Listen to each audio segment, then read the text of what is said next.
Olá, sejam todas bem-vindas, todos bem-vindos ao canal Nem Sim Nem Não, esse canal idealizado por um grupo de professores com o objetivo de trazer questionamentos, muito mais do que respostas prontas, pensarmos, questionarmos, interagirmos dentro dessa ideia. Nós temos hoje uma convidada muito especial para que nós possamos discutir sobre a universalidade dos direitos humanos, como e para quem. A nossa convidada é a Laura Brito, doutora e mestre em Direito pela USP. Ela é advogada, especialista em Direito de Família e Sucessões, professora da UNA e do UniBH. Laura, seja muito bem-vinda. Vai ser um prazer poder discutirmos sobre direitos humanos e sobre essa perspectiva da universalidade. Professor Marcelo, eu queria te agradecer muito esse convite. Para mim é uma oportunidade, eu me sinto muito honrada de fazer parte desse vídeo no canal. Eu admiro muito o seu trabalho e admiro também o trabalho do grupo que vem desenvolvendo o canal no YouTube. Então, assim, eu já estava cheia de expectativa dessa participação e espero mesmo poder contribuir.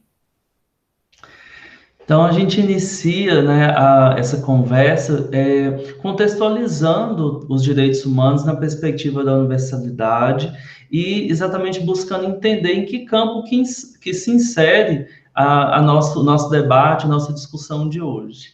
Bom, quando eu estava refletindo sobre o que a gente ia conversar hoje, Marcelo, eu pensei assim, eu acho que antes de tudo eu preciso colocar onde que isso se insere, né? Porque a conversa de direitos humanos, ela pode ser vista sob uma série de óticas e, muito tradicionalmente, ela é vista dentro do direito internacional dos direitos humanos, que eu até acredito que seja a abordagem que mais frequentemente você faz. Mas hoje eu acho importante a gente falar que a discussão que eu vou fazer hoje, ela está dentro do campo da teoria geral dos direitos humanos. Então, muito mais um debate de diálogo entre filosofia do direito e teoria geral do direito com direitos humanos. Ou seja, eu não tenho aqui a pretensão de falar sobre um direito especificamente ou sobre um rol específico de direitos, nem mesmo sobre mecanismos de proteção ou plano de ação a respeito de direitos humanos. Eu tenho muito mais a vontade aqui da gente fazer uma abordagem zetética, né? Ou seja, uma abordagem baseada em perguntas, do que uma abordagem dogmática que é baseada em respostas e em fundamentos já colocados. Então, assim, eu quero muito mais que a gente saia daqui com perguntas, com dúvidas, para que a gente possa ampliar a discussão, né? Depois, você na sua sala de aula e eu na minha. Neste semestre, eu estou lecionando Direitos Humanos no UniBH, uma matéria que, de fato, assim, eu tenho muito carinho. Então, eu quero muito mais que a gente saia daqui com tantas perguntas para poder debater entre os nossos colegas, com os nossos alunos, do que efetivamente com respostas. Então, só lembrando que essa conversa de hoje, a meu ver, ela está no campo da teoria geral dos direitos humanos e não no direito internacional dos direitos humanos, tá? Bom, posso ir continuando? Sim, com certeza, Então, pode tá ficar à bom. vontade. Para mim é uma novidade essa dinâmica, mas qualquer coisa fique à vontade para me interromper. A primeira coisa que eu queria trabalhar, né, nessa nossa conversa de hoje, é de que a gente tem, quando a gente conversa com os nossos alunos, a gente percebe entre eles uma grande expectativa de que o direito ele dê respostas.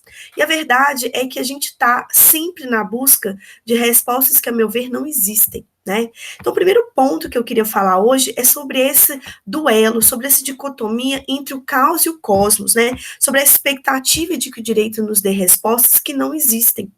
Quando a gente recebe os nossos alunos no início do curso, a gente sabe que eles têm uma sede de cosmos, né? Uma sede de respostas. O que isso significa? Que eles acreditam que chegar na faculdade de Direito vai ser a oportunidade de encontrar respostas que são prontas, que são neutras, que estão lá para serem memorizadas em horas de estudo e depois usadas em grandes debates, né? A gente sente isso na hora que a gente acolhe o nosso aluno. Ele tinha uma expectativa de que é possível conhecer o direito de forma pura, de forma imparcial. Eu vou chegar lá, eu vou aprender as leis, eu vou aprender a correta interpretação das leis, e ao final desse processo de 5 anos, desse rito de passagem, eu serei capaz de dar respostas. Acontece que isso não se realiza, né? Esse sonho de encontrar respostas na faculdade de Direito, ele não acontece. E é incrível, porque ele não acontece nem na aula de Direito das Coisas, nem na aula de Direito Tributário, mas definitivamente ele não vai acontecer quando a gente conversa sobre direitos humanos. E para poder falar dessa expectativa com eles e dessa frustração que pode acontecer, eu sempre costumo usar essa expressão do caos e do cosmos. O aluno, ele chega na faculdade de Direito buscando cosmos. O que é o cosmos, né? Essa palavra de origem grega? É a organização, é o bem ordenado, é o ornamentado, né? O aluno, ele busca o belo, assim como a gente fala do creme cosmético, né? O creme cosmético, ele faz referência a essa palavra grega cosmos, do belo, do ordenado, do organizado. O aluno, ele chega na faculdade de Direito, ele quer um direito cosmético. Mas o que ele encontra é o caos, o que ele encontra é a desordem, o que ele encontra, em um certo perspectiva, até é uma escuridão. É um labirinto de perguntas e é um labirinto de nem sim nem não, né? Todo professor de direito sabe que a maioria das suas respostas, quando o aluno levanta a mão, é nem sim, nem não, não é exatamente isso. Então, o direito, ao invés dele oferecer esse cardápio de respostas prontas, ele vai apresentar esse labirinto de perguntas, né, que a gente vai tendo que descobrir como é que a gente transita por ele. Até no livro do Tércio Sampaio, A Ciência do Direito, que é um livro fantástico sobre essa questão, ele citando um sociólogo do direito, o Thurman Arnold, ele fala que no dia a dia, ele até usa a expressão homem comum, ele denomina direito como aquilo que corresponde a uma certa atitude, uma forma de pensar e uma maneira de se referir às instituições em termos ideais. Né? O senso comum, ele imagina que o direito é uma espécie de sonho, uma projeção ideal que, dentro dos seus limites, as pessoas vão viver de forma perfeita. Só que depois que a gente tem esse sonho, né, de que a ciência jurídica, ela nos apresenta como que a gente deve viver e que caso a gente viva dessa forma, a sociedade seria perfeita, a gente descobre que os modelos da ciência jurídica, os modelos que seguem uma lógica formal, uma lógica analítica, eles não vão nos satisfazer, porque na hora que esses modelos lógicos encontram as exigências práticas, eles não funcionam, né? Então, eu não sei se me faço clara com essa explicação, mas a primeira coisa que eu preciso dizer sobre essa nossa conversa de hoje é que quando o aluno chega com essa expectativa de que ele vai encontrar as respostas, de que ele vai encontrar a ordem, de que ele vai encontrar a organização na teoria do direito e na ciência do direito e nos estudos do direito, ele pode sentir um alto grau de frustração, porque ele fala assim, professor, cadê as respostas que eu buscava? Cadê a perfeição? Cadê a ordem? Eu só estou encontrando nem sim nem não, eu só estou encontrando outras perguntas, eu só estou encontrando dúvidas, né? O que eu posso fazer em relação a isso? E nesse caminho, né, sobre essa complexidade do direito, eu diria que a gente tem duas possibilidades de seguir. A primeira delas é abraçar esse caos que é o direito e efetivamente ver beleza nele. E decidir caminhar por esse labirinto de olhos e coração abertos para que a gente possa entender as permanências e as transformações que o direito pode operar. Um outro caminho, esse que eu acho bastante frustrante, é insistir em achar que o direito é perfeito e que ele pode oferecer uma sociedade perfeita e que, na verdade, a forma como vivemos é uma série de defeitos de um direito que poderia ser ideal. Né? Então, eu recomendo aos alunos, por que eu estou dizendo isso? Porque antes da gente falar sobre esse tema tão complexo que é a universalidade dos direitos humanos e como ela pode ser construída, é que a gente precisa abraçar que isso não é perfeito. A gente precisa abraçar que a gente não vai chegar um dia que a gente vai falar, putz, agora nós chegamos no ponto ideal dos direitos humanos, nós já sabemos o que é, nós já sabemos como aplicar, nós já sabemos como garantir e nós já sabemos como fiscalizar. Esse mundo ideal, ele não vai chegar, tá? Mas a gente pode abraçá-lo e falar, a gente vai caminhar juntos, ao invés de passar toda essa trajetória pensando que podia ser perfeito, mas não é em razão de uma série de defeitos. Faz sentido isso que eu estou falando para você, professor?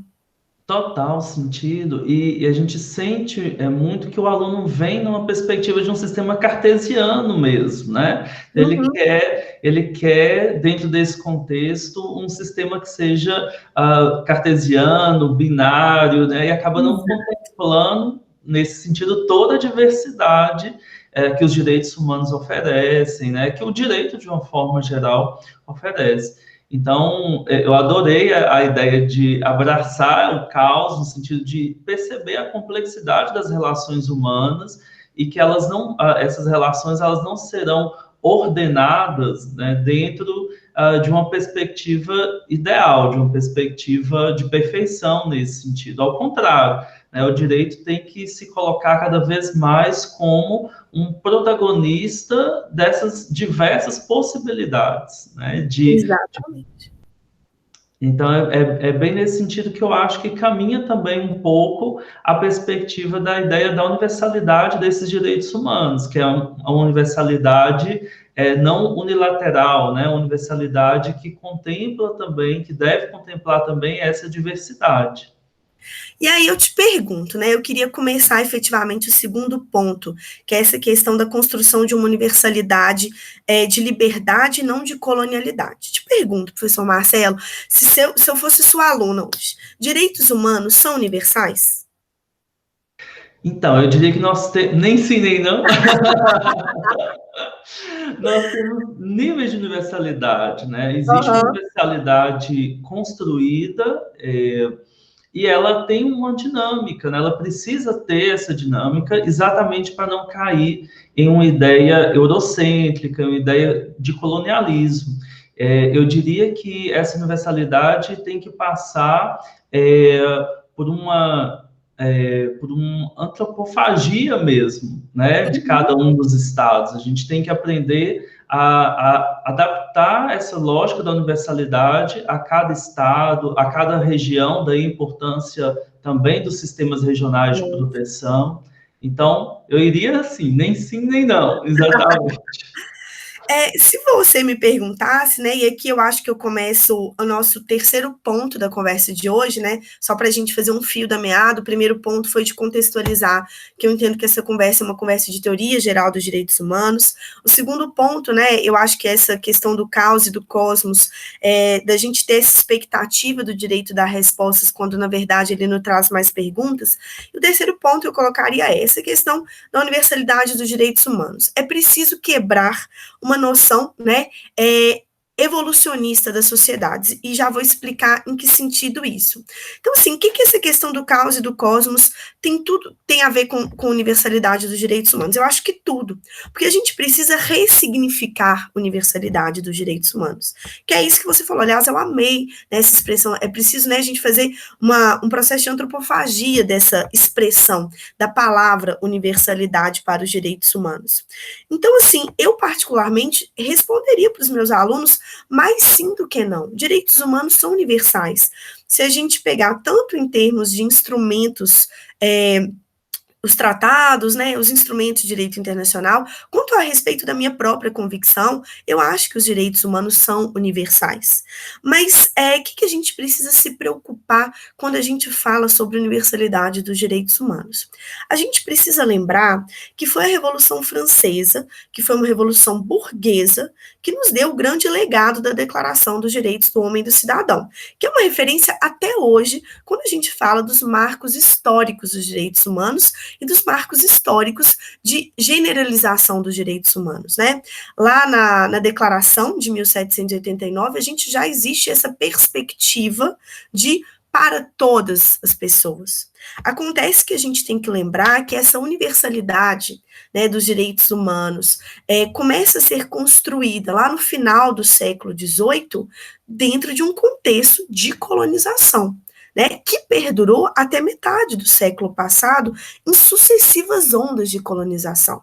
Então, as cabeças pensantes, né, do liberalismo e da perspectiva de que todos os homens, por serem racionais, tinham direitos que lhe eram fundamentais, eles eram as mesmas cabeças que estavam pensando justificativas de colonialidade. E assim vem sendo por muito tempo. Então, quando a gente pensa em, se a gente puder fechar o olho e pensar assim, quem é o sujeito dos direitos humanos universais? Originalmente, o sujeito universal dos direitos humanos é um homem branco, hétero, cis e burguês. Então, a gente precisa lembrar que nos primórdios da construção da universalidade dos direitos humanos, a gente tinha um sujeito universal desses direitos humanos muito específico. Por isso, se a gente não tiver um senso crítico do sentido de universalidade dos direitos humanos, nós vamos insistir em um projeto que é a imposição desse modelo, desse sujeito da universalidade. Então, não é que não é universal, deve ser universal. Mas nós temos que ter os olhos abertos o tempo todo para que essa universalidade de direitos humanos não seja a imposição de um modelo ou a imposição de um sujeito universal, que de universal não tem nada, e que quando a pessoa não se assemelha a ele, ela se distancia desses direitos, né? Então, como esse sujeito, ele não tem nada de universal, mas a gente faz parecer que ele é, toda vez se a gente fechar os olhos, ou se a gente pedir para um aluno recortar, né, quando a gente era criança, a gente recortava da revista, mas ou puxar do Google, do Pinterest, quem é o sujeito universal de direitos humanos, possivelmente, se bobear, vai vir um homem de terno, né, ou vai vir pessoas com cara de finlandeses, né, professor Marcelo? Então, assim, essa imagem construída do sujeito universal de direitos humanos, que, repito, de universal não tem nada, ele vai permitindo que a gente construa no senso comum, na nossa cabeça, que existem sociedades evoluídas e sociedades atrasadas. Isso é uma coisa que acontece frequentemente na nossa sala de aula, né? Os alunos, e aqui, por favor, quem nos assiste, entenda que não é uma crítica a quem fala disso. É uma crítica a todo o nosso sistema que educa as pessoas para acreditarem que existem sociedades evoluídas e sociedades atrasadas, né? É comum que os alunos reproduzam isso para a gente, né? É isso que cria uma impressão de que a Alemanha é cosmética e o Brasil é caótico. Mas que se a gente organizasse direitinho, o Brasil podia virar uma Alemanha. Ou que, bem organizado, um país da África subsaariana poderia virar o Brasil. E isso traz uma hierarquia de culturas, isso traz um racismo estrutural que, ao fim e ao cabo, pode inviabilizar a concretude do projeto de universalidade dos direitos humanos. Então, a primeira coisa que eu preciso trazer, né, é que para que os direitos humanos, de fato, possam ser um projeto de libertação dos povos e de libertação das pessoas, para que os direitos humanos possam ser, de fato, universais, a gente precisa começar ressignificando esse sujeito universal de direitos humanos.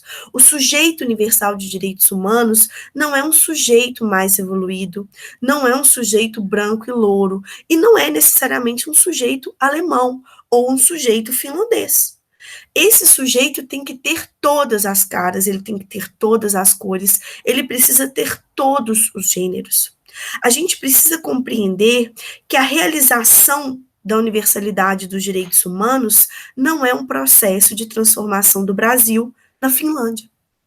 E pode parecer meio óbvio, né? Alguém fala assim, nossa, mas a Laura veio aqui no canal Nem Sim Nem Não falar que a universalidade dos direitos humanos não é a transformação do Brasil na Finlândia? Isso não é óbvio. Porque no nosso coração, no nosso inconsciente, quando a gente fala desse projeto de universalidade dos direitos humanos, a gente imagina o mundo virando a Dinamarca, a gente imagina o mundo virando a Finlândia, mas isso é em razão da nossa crença de que sociedades podem ser evoluídas e não evoluídas. E, obviamente, crenças racistas, crenças misóginas, entre tantas outras coisas, né, que são fundamentos da sociedade como a gente vive hoje. Então, para a gente ter um universalismo de direitos humanos, eu repito, acredito que direitos humanos são universais e devem ser universais, a gente tem que fazer toda uma reconstrução do que é essa universalidade, do que é esse sujeito universal, a evitar que a gente insista nessa história, uma história que se repete no discurso do dia a dia, de que bem organizado, se os direitos humanos fossem o que deveriam ser, esse ideal de organização, ao fim e ao cabo, o Brasil deixaria de ser o Brasil para ser um país europeu. E isso é um problema muito sério de construção do nosso imaginário sobre o que é direitos humanos, sobre o que é universalidade, o que seria esse sujeito universal dos direitos humanos. Então, era isso que eu queria falar sobre essa universalidade. Cuidado para não ser um projeto colonizador, porque ele pode e deve ser um projeto libertador das pessoas. E aí, eu iria para o nosso quarto ponto, se você não quiser me interromper, ou se quiser, fica a critério, que eu fico sempre preocupada de falar demais.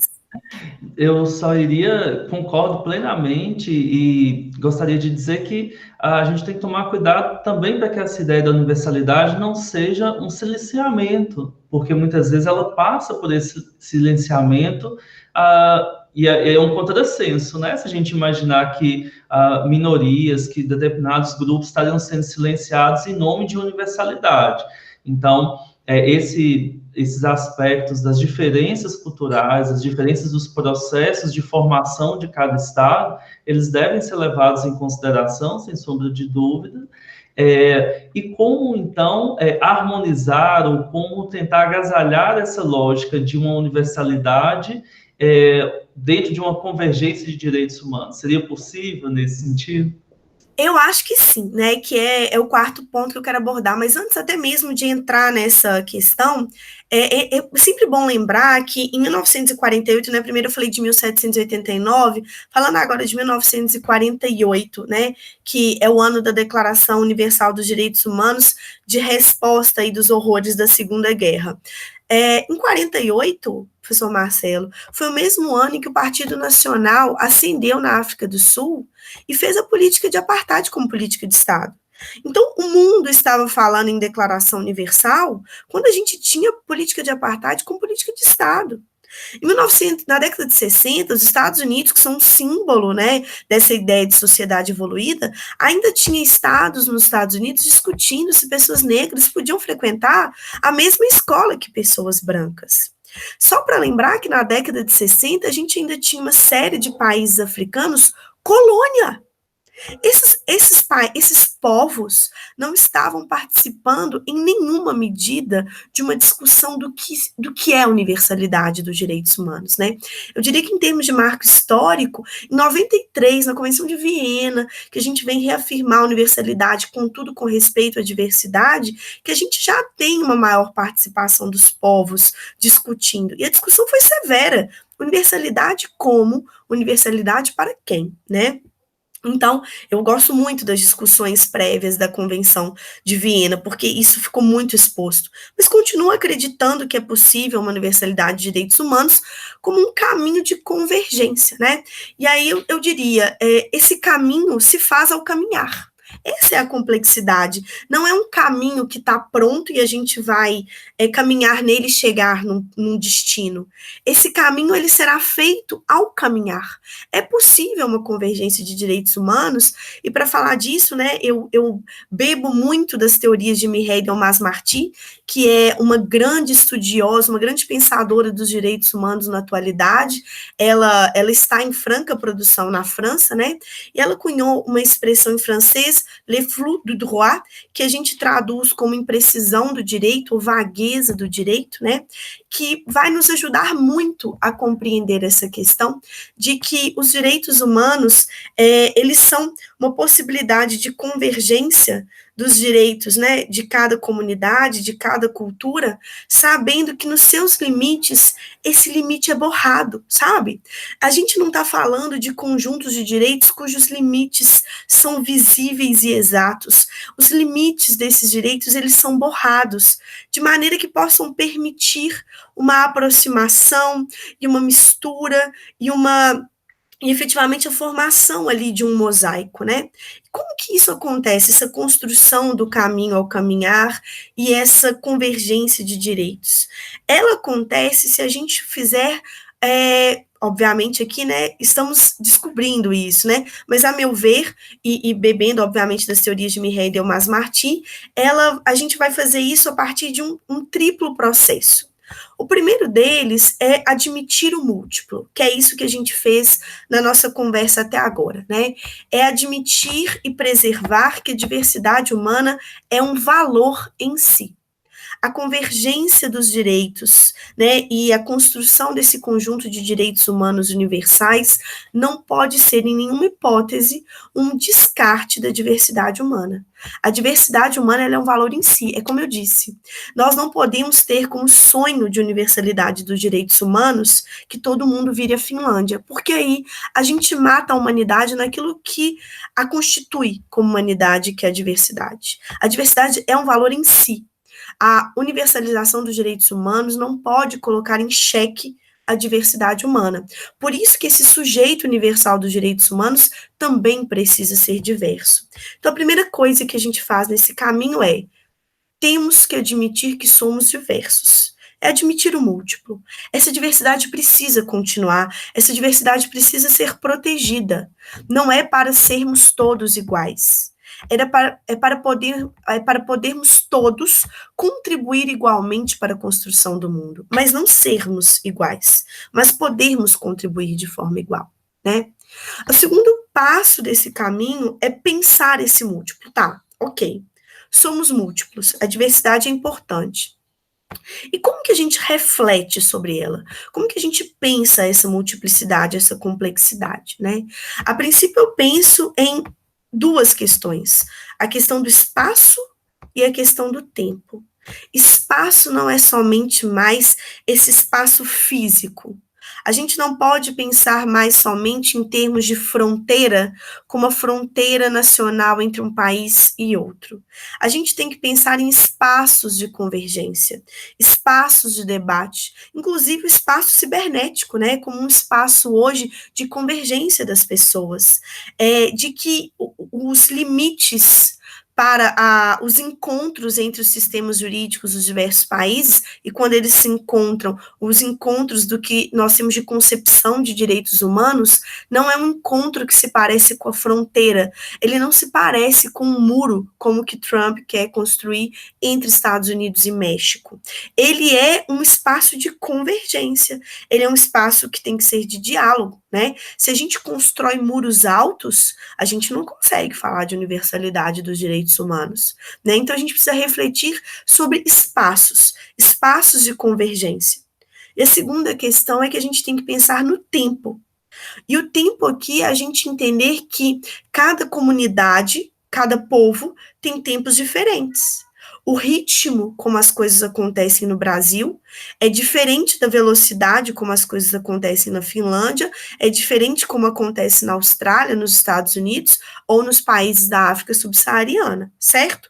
Então a gente tem diferença de tempo, a gente tem a diferença do tempo dos tratados, a diferença do tempo das leis, a diferença do tempo da Constituição, a gente tem o tempo dos processos judiciais. O direito e os direitos humanos, obviamente, então, ele precisa lidar com uma convergência que não é todo mundo no mesmo ritmo, mas tudo em uma certa sincronia. O que é essa sincronia, né, do tempo do direito ou do tempo dos direitos humanos? É que haja possibilidade de diálogo, mas não uma imposição de ritmo. O ritmo como nós construímos os direitos humanos no Brasil não é o mesmo ritmo de outras nações de outros povos. Porque se a gente impuser um ritmo, é porque a gente acredita que já existe um lugar onde a gente quer chegar, que esse lugar não existe. Esse caminho está sendo construído ao caminhar, e cada um caminha à sua forma. E não existe um rápido e um devagar exatamente. É um ritmo que não está na lógica do cronológico. Ele está na lógica, né, do tempo de fluidez mesmo, dessa construção. Isso é complexo da gente refletir, mas é importante, né, repensar tempo e espaço. Então, a gente admite que somos múltiplos, que a diversidade precisa, né, existir. A gente precisa repensar tempo, a gente precisa repensar espaço. E, por fim, o terceiro passo, a gente precisa pensar nos mecanismos de resguardar esse múltiplo. Como que isso acontece? Quando a gente troca a ideia de unificação de direitos humanos pela ideia de harmonização de direitos humanos. Nós nunca vamos chegar a um rol escrito, exato e pronto de direitos humanos que existem para todas as pessoas do globo. Não vai acontecer. Essa unificação de direitos humanos, que significaria o ponto de chegada da universalidade dos direitos humanos, não pode existir, porque essa unificação essencialmente depende da ideia de que existem sociedades mais evoluídas que podem dizer às outras sociedades qual é esse ponto de chegada. O que a gente pode fazer é uma harmonização, é uma convergência de ideias, né, dentro desse espaço de debates, dentro dessa sincronia de tempos, uma convergência de ideias, um aumento, né, da concordância a respeito de determinados temas, que aos poucos vai construindo essa ideia do que é essencial, do que é um mínimo essencial, né? Então, a gente precisa ter essa convergência. A gente precisa aumentar daqui a pouco me fugiu a palavra agora, mas daqui a pouco eu me recordo, mas a gente precisa aumentar o consenso a respeito de determinados temas, e isso acontece pelo diálogo e pelo respeito do tempo. A Corte Europeia de Direitos Humanos, ela cunhou uma expressão chamada margem nacional de apreciação, que é uma escolha da Corte Europeia dessa tentativa de garantir o múltiplo.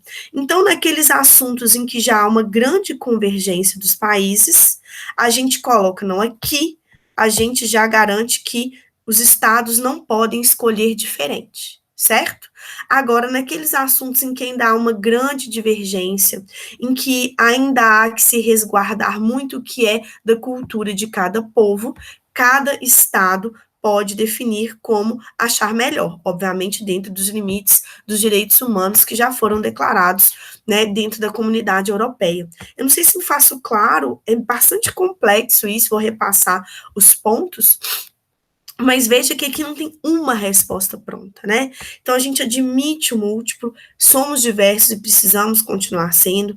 A gente reflete sobre esse múltiplo, não é só um múltiplo de rosto, não é só um múltiplo do jeito que a gente se pinta, não é só um múltiplo de cor da pele, é um múltiplo de tempo e é um múltiplo de espaço, né? Essa é a complexidade. E esse terceiro ponto, quais são os mecanismos que nós vamos criar para resguardar essa diversidade, né? Quais são os pontos que a gente já admite a convergência e todo mundo tem que acatar, e quais são os pontos em que ainda há muito o que discutir e ainda há muito o que construir, porque somos muito diferentes naqueles pontos e por isso nós vamos ter paciência nesse tempo, né? Isso não é perfeito, mas é um caminho que a gente pode pensar e que está sendo construído ao caminhar, né? Inclusive a Corte Interamericana, em alguns julgados também, já chegou a mencionar e admitir essa possibilidade de uma margem nacional de apreciação. A margem nacional de apreciação recebe uma série de críticas, tá? Não estou dizendo que também é perfeito, não, porque, de fato, ela ainda permite que alguns estados tenham comportamentos que, aos olhos da comunidade internacional, são violadores de direitos humanos. Mas é como eu disse, né? É esse caminho que está sendo construído para que a gente possa dizer aquilo que definitivamente já está sedimentado como fundamental e aquilo que nós ainda estamos construindo como um direito humano a ser garantido para todos. Faz sentido isso que eu estou falando, professor Marcelo? Faz muito sentido e tem muito a ver com a dinâmica mesmo dos direitos humanos, né? É muito importante que a gente possa sempre lembrar que os direitos humanos não estão postos, dados e não há uma possibilidade de alteração. Ao contrário, eles estão em constante construção. À medida que nós reconhecemos, né, novos sujeitos, novos direitos também virão para abarcar esses sujeitos. Então, passa por um processo mesmo que é de fluxo dinâmico, ele não é fixo nesse sentido, né? Como você bem explicou. Então, assim, acho que abre uma série de novas perguntas, né? O vídeo, a nossa discussão, e o objetivo é esse mesmo, que nós possamos trazer esses questionamentos, esses incômodos, né? Eu falo muito com os alunos que essa parte da discussão dos direitos humanos causa inquietações, e que bom que causa, né? E que Não, bom com que causa. certeza. Antes até que eu vá para o quinto ponto que eu preparei, já indo para a nossa conclusão, e obviamente ficando disponível para que você possa me fazer quantas perguntas quiser, sabendo que possivelmente eu vou responder nem que sim, nem que não. Vou aproveitar aqui e fazer um jabá meu no YouTube, né? Essa discussão está no meu livro aqui, Lógica e Direitos Humanos, que foi editado pela Lumen Iuris. Acabei de saber, antes da gente começar a nossa gravação, que eu fiz e cometi a indelicadeza de ainda não ter te enviado. Assim que eu puder ir à agência de Correios, eu vou te mandar um, e vou mandar também mais alguns exemplares para que possam ir para a biblioteca da Unimontes, para que os seus alunos também possam ter acesso à obra e conhecer, né, essa discussão sobre o admitir, o pensar e resguardar o múltiplo. Espero que seja, né, interessante. Bom, então, a última coisa que eu queria falar, professor Marcelo, é assim, e o que nós podemos tirar disso tudo que eu disse hoje, né? Já disse que a gente não pode ter expectativa de organização, a gente não pode ter uma expectativa grande sobre o ideal, já disse que direitos humanos têm que ter cuidado para não ser colonizador, já disse que não tem resposta pronta, e aí eu tenho até medo desse vídeo parecer uma mensagem pessimista. Eu quero dizer que eu sou assim, eu tenho uma perspectiva muito otimista em relação aos direitos humanos. Quando eu preparava essa fala, eu até me dei um medo, né? Falei, gente, eu não quero parecer a Regina Duarte na CNN, eu não quero parecer otimista, né, nessa fase tão difícil que a gente está parecendo, mas eu sinto que é preciso justamente agora, né, lembrando que a gente está gravando no dia 9 de maio de 2020, em plena pandemia do Covid-19, mas eu acho que é importante sim que a gente possa passar uma mensagem de esperança. Então, quanto ao último ponto, né, o que nós podemos tirar de tudo isso? O que eu quero dizer é o seguinte: direito não é algo neutro. Existe essa expectativa, mas sinto muito. O juiz não é neutro, a legislação não é neutra e você não é neutro. Ninguém é neutro e tudo bem.